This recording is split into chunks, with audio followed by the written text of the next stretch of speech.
Halloween, everyone. This is episode 2 of Skyway to Adventureland for October 31st, 2016. Since this is Halloween, I'll be talking about specifically Halloween related things to do with Disney. We all have our favorites. What is yours? Some of my favorites include the Hocus Pocus and Nightmare Before Christmas movies, those that came out in the 1990s and are really fun. Also, we can find really fun attractions at the Disney parks, from Mickey's Not So Scary Halloween parties that can be at the Magic Kingdom and at Disneyland, the Twilight Zone Tower of Terror attraction, as well as the Haunted Mansion, probably the original Disney attraction that was made kind of for a little bit of scariness and for a little bit of Halloween fun. It's one of my favorites. And I've been on it in both the Magic Kingdom and at Disneyland. If you don't know, the Disneyland version was actually the first. It opened in 1969. The Haunted Mansion at Disneyland is also known for its Southern Antebellum Mansion, which sits prominently on the rivers of America. It can be seen from all throughout that area of New Orleans Square and Frontierland. What's unique about it is that you actually go down elevators in the stretching room and then cross underneath the railroad tracks to get to the show building which the ride is contained in. This is not true at the Magic Kingdom. They put in the Liberty Square part of that park when it first opened in 1971. Because it's in Liberty Square, the outside actually has a Gothic Revival architecture to it, so it's a little bit different on the outside, and there's actually some differences on the inside as well. Because the ride is more in the center of the park, they didn't actually have to take it take the guests underneath the railroad tracks to get to the show building which the ride is contained in. So because of that, you are not actually going down elevators in the stretching room. The stretching room actually goes up. And so you simply just will watch the room stretch, and then you go out into another room to board the attraction. The Haunted Mansion at the Magic Kingdom is also a longer attraction with a few more show scenes, particularly in the beginning of the ride. This includes the scene that was recently added, about 10 years ago now, I guess, that features the endless stairways and the footprints, ghostly footprints that are walking up and down these stairs that kind of head in every which direction. It's a really fun part of the attraction, and I really like both versions. Going back to Disneyland, the Haunted Mansion there is unique, as last year it got its Hatbox Ghost animatronic. There used to be a Hatbox Ghost animatronic, for those that know, when the attraction opened in 1969.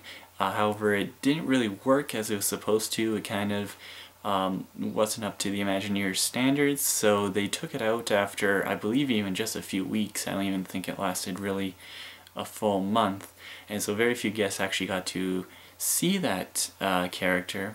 But he was known. There was some pictures of it. There was actually some publicity pictures of him that were used for the Haunted Mansion before the attraction opened. So he was sort of always in the guest's imagination, but Disney fans were never really able to see him again in real life until 2015, when they did bring him back, and with all new state-of-the-art technology, and he looks really good and he works very well now.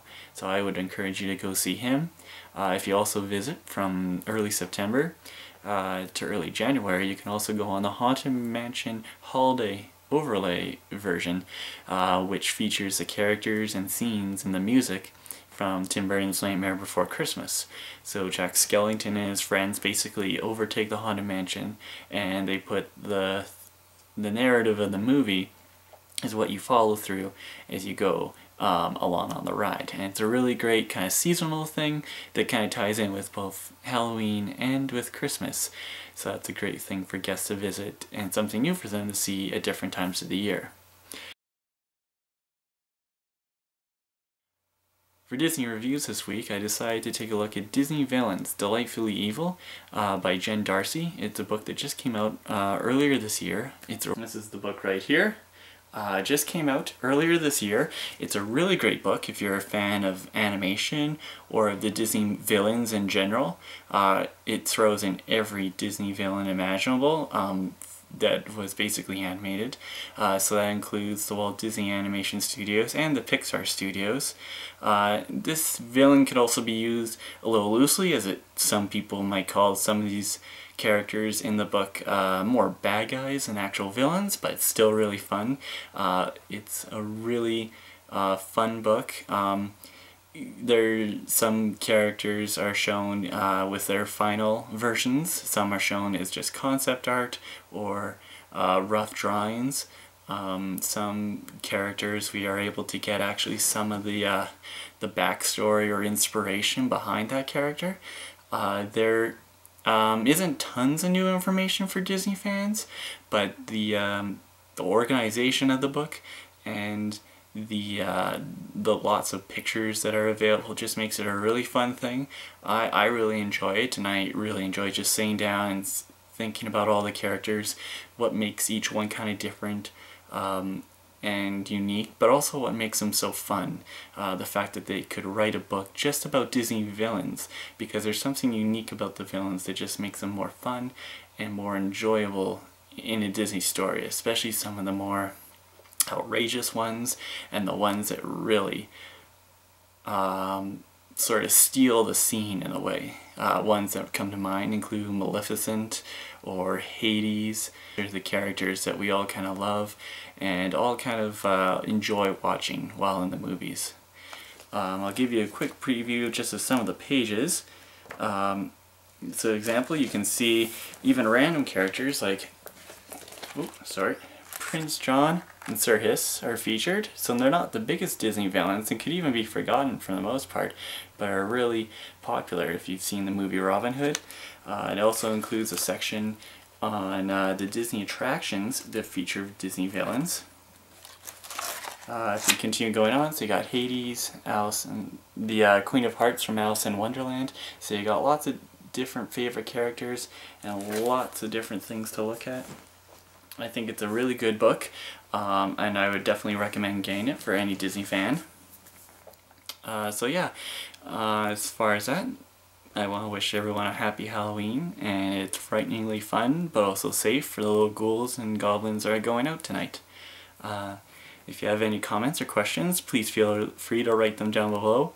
And yeah, see you next time on Skyway to Adventureland.